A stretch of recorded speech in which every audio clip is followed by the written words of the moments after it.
Good morning बच्चों। आपके board के एग्जाम आने वाले 27 फरवरी से स्टार्ट होने वाले हैं। तो मेरी पूरी कोशिश रहेगी कि कैसे आपको पूरे से पूरे ज़्यादा से ज़्यादा अच्छे से अच्छा कंटेंट डिलीवर कर पाऊँ ताकि आपके पूरे 80 आउट ऑफ 80 मार्क्स आ पाए। उसी सीरीज में अगर मैंने पहले नंबर सिस्टम, प्रोबेबिलिटी, ट्रिग्नोमेट्री सब पढ़ा रखी है, चैनल में जाके देखना, प्लेलिस्ट में मिल जाएगी। प्रीवियस 10 ईयर्स सब डिस्कस कर रखे हैं, उसके बाहर कुछ नहीं आएगा। आप जाके एक बार देखना है, आप देखना, अपना अच्छा लगे तो आप डिसलाइक कर देना, लेकिन मेरी गारंटी अगर आप देखोगे तो ऐसा हो ही नहीं सकता कि आपको पसंद ना आए। 100% आपको समझ में आएगा। बहुत आसान लैंग्वेज में मैंने आपको एक्सप्लेन किया है। उसी में आज हम केस बेस स्टार्ट करेंगे। केस बेस सबसे पहला पढ़ेंगे हम नंबर सिस्टम से, ठीक है। 4 या 5 नंबर का जरूर आता है और 4 केस बेस आएंगे, ठीक है। करेंगे कैसे? ये बहुत आसान होते हैं, बच्चों को इनसे बहुत डर लगता है, ये बहुत आसान होते हैं, ठीक है।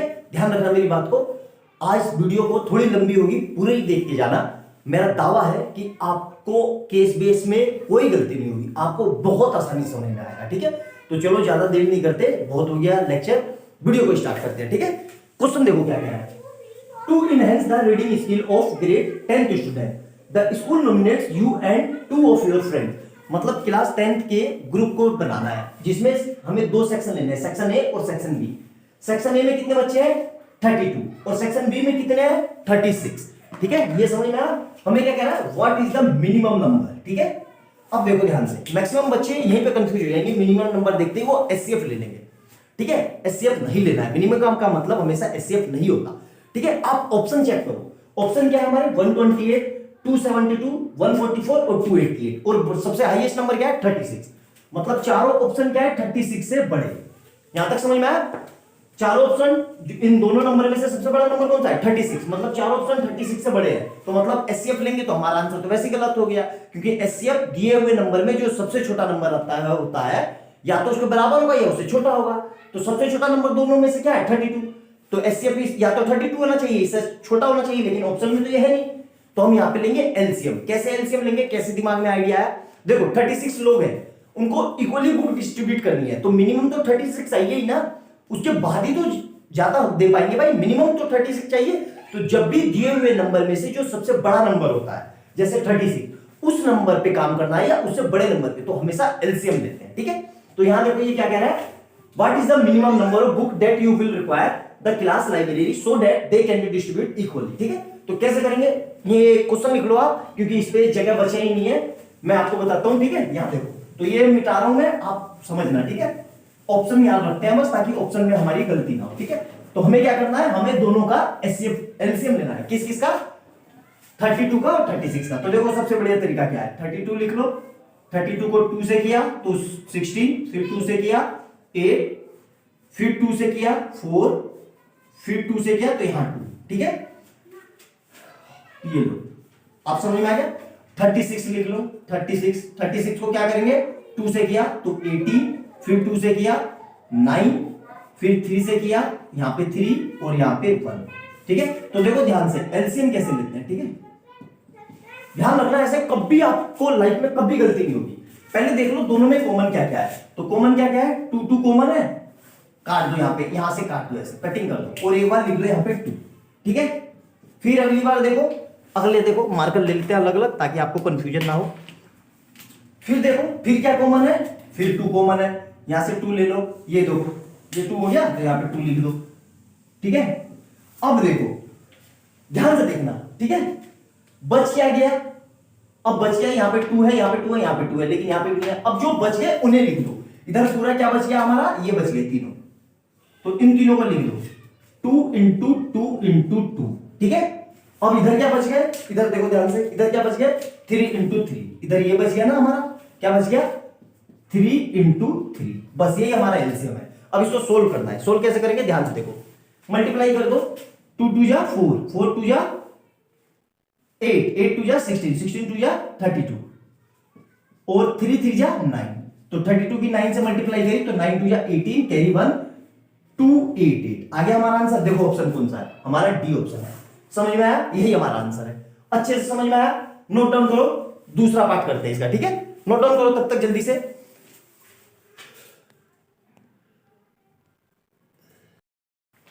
अब देखो सेकंड पार्ट क्या कह रहा है, ध्यान से देखेंगे।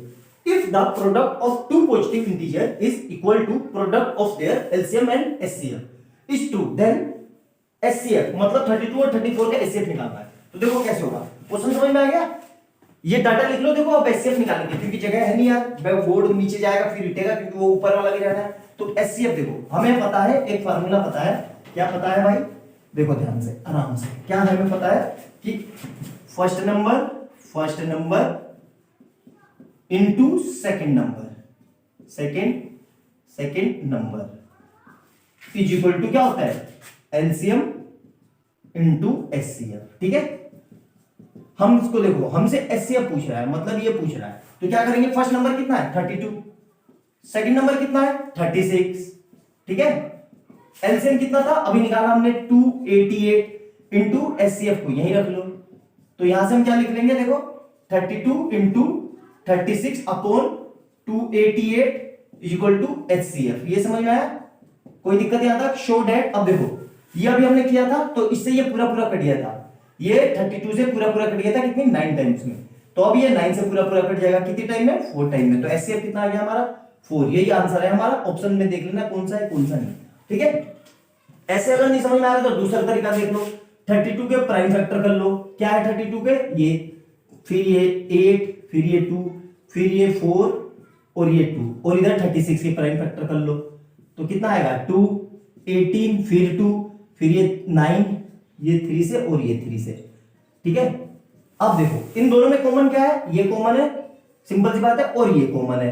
तो बस लिख दो, कितना हो जाएगा? 2 इंटू 2 इक्वल टू 4। यहां से भी वही आंसर आ रहा है। दोनों तरीके से कर सकते हो आप, आपको जैसा अच्छा लगे वो ऐसे कर लो। ठीक है, क्लियर है? अच्छे से नोट डाउन करो। तीसरा क्वेश्चन करते हैं इसी सीरीज का। ठीक है, मेरे ख्याल से समझ में आ रहा होगा अच्छे से। अच्छा लग रहा होगा तो लाइक एंड सब्सक्राइब कर देना और अच्छा सा कमेंट लिखना और बेल आइकन दबाना और अपने दोस्तों को भी जरूर बताना। ठीक है, सबको सबके को समझ में आना चाहिए, सबके लिए पढ़ाया जा रहा है। ठीक है, नोट डाउन करो, तब तक तीसरा पार्ट करते हैं। अब देखो थर्ड पार्ट क्या कह रहा है? थर्ड पार्ट क्या कह रहा है कि 36 can be express as product of its prime. तो सिंपल सा है, 36 की प्राइम फैक्टर कर लो। तो यहां देखो ये 2 से गया, फिर 18, फिर ये 2 से गया, फिर ये 9 आएगा यहाँ पे, 3 से गया, फिर ये 3 से गया।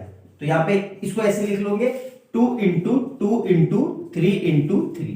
हमें पता है बेस सेम हो तो पावर क्या हो जाती है? ऐड हो जाती है। तो ये क्या हो जाएगा? 2 की पावर 2 इंटू 3 की पावर 2। कौन सा ऑप्शन है? हमारा ऑप्शन है सी। समझ में आया?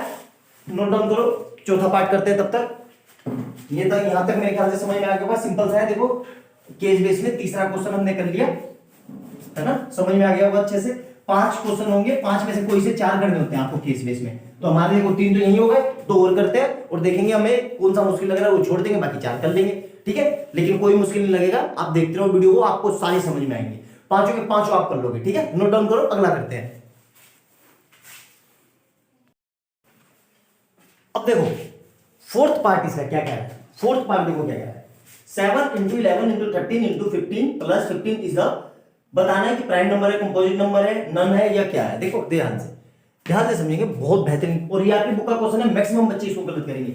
इसको करेंगे कैसे? यहां देखो ध्यान से, पहले नंबर लिख लो 7 इंटू 11 इंटू 13 इंटू 15 प्लस 15। ठीक है, अब देखो इस पूरे में से क्या कॉमन आ रहा है? इस पूरे में से 15 कॉमन आ रहा है, तो 15 को बाहर निकाल दो। क्या बचा? 7 इंटू 11 इंटू 13 प्लस 1। ठीक है, क्योंकि यहां से 15 बाहर आ गया और यहां से कॉमन लिया तो 1 आएगा, 0 नहीं बचेगा, ध्यान रखना। तो 15 ऐसे ही रहा, इंटू देखो अब इसको क्या करेंगे?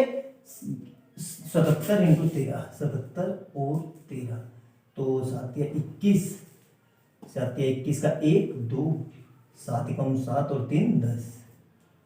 ठीक है, ये आ गया 101, 13 7 91, अरे 91 आएगा। ठीक है, और इधर से क्रॉस किया तो कितना आएगा?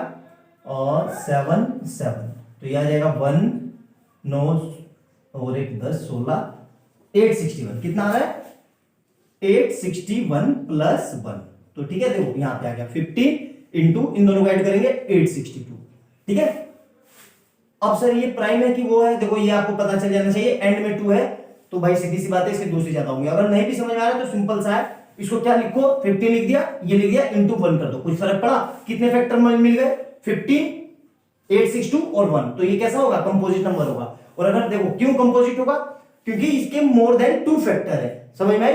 2 से ज्यादा फैक्टर हो जाएंगे तो वो कंपोजिट नंबर हो जाएगा। और कोई भी नंबर अपने आप का फैक्टर होता है, ये 15 का भी है, ये अपने आप का भी खुद फैक्टर होगा, और ये 1 का भी है, तो आंसर क्या हो जाएगा हमारा? Composite number, option A. समझ में आया? ये था हमारा इसका अगला क्वेश्चन। 4 पार्ट बिल्कुल अच्छे से समझ में आ गए, मेरे ख्याल से कोई दिक्कत नहीं होगी, बहुत अच्छे से नोट डाउन करो। 5th पार्ट करते हैं कि 5th पार्ट क्या कह रहा है, ठीक है? किसी को ना समझ में आया तो ध्यान से देखना अच्छे से, ठीक है? 5th पार्ट देखेंगे और इसको नोट डाउन करो अच्छे से, बहुत अच्छे से समझना। ऐसा ही आएगा तो वो नंबर सिस्टम से तो केस बेस आएगा ही आएगा, इस बात को आप कंफर्म मान के चलो कि नंबर सिस्टम से तो केस बेस आना ही है, ठीक है? नोट डाउन करो, अगला करते हैं। देखो 5th पार्ट क्या कह रहा है? 5वां, if p and q are two positive integers such that p equal to ab square and q equal to a square b, then find their LCM। देखो कुछ नहीं करना है, यहां पे p लिख लो। p कितना लिखा है? a b स्क्वायर, और q कितना लिखा है? a square b। इसको मैं ऐसे लिख सकता हूं, यहां देखो a into b into b, और इसको मैं ऐसे लिख सकता हूं a इंटू b। अब देखो एलसीएम निकालने के लिए क्या करेंगे, ध्यान से देखना, इस टाइप में बच्चों को बहुत ज्यादा कंफ्यूजन होती है, ठीक है? सिंपल सा ध्यान से देखो, आराम से, बहुत अच्छे से, बहुत आसानी से समझ में आएगा। दोनों में कॉमन क्या क्या है? इसमें ए कॉमन है, यहां पे भी ए कॉमन है, तो एक बार ए लिख दो, ठीक है? फिर देखो दूसरे में क्या कॉमन है, यहां पे बी कॉमन है और यहां पे भी बी कॉमन है, तो एक बार बी लिख दो, ठीक है? अब बच क्या गया? अब देखो जो बच गया वो लिख दो। ऊपर क्या बचा? बी, तो फिर से लिख दो यहां पे बी, और नीचे क्या बचा? ए, तो नीचे क्या बच गया यहां पे? ए। तो देखो समझ में आ गया? अच्छे से नोट डाउन करना। अब देखो ए और ए मिलके क्या हो जाएंगे? ए स्क्वायर, और बी मिलके क्या हो जाएंगे? B square. देख लो कौन सा ऑप्शन है? ऑप्शन हमारा डी। आया समझ में? तो इस तरह से हम 5 नंबर अपने खड़े कर लेंगे केस बेस करके। मेरे ख्याल से समझ में आ गया होगा। मैंने पूरी कोशिश की है कि जितना इजी वे में और जितना आसानी से आपको समझा सकूं समझाया, ठीक है? अगर फिर भी आपको लगे कि कुछ नहीं समझ में आया है, डाउट है, तो कमेंट सेक्शन में पूछना, या मेरी टीचिंग में या कुछ ऐसा लगे तो आप जरूर बताना। देखो आप ही लोग बताओगे तभी सुधार होगा, ठीक है? जब तक आप लोग जज नहीं करोगे हमें कैसे पता चलेगा, ठीक है? तो नोट डाउन करना और अपने सजेशन जरूर देना। आपका सजेशन मेरे लिए बहुत अच्छा रहेगा, मैं दिल से उसका स्वागत करूंगा और आने वाली वीडियो में उन कमियों को दूर करने की कोशिश करूंगा, ठीक है? वीडियो अच्छी लगे तो लाइक, सब्सक्राइब और कमेंट शेयर कर देना, और अपने दोस्तों को मेरे चैनल के बारे में जरूर बताना। मिलते हैं अगले केस में, ठीक है? बाय बाय दोस्तों।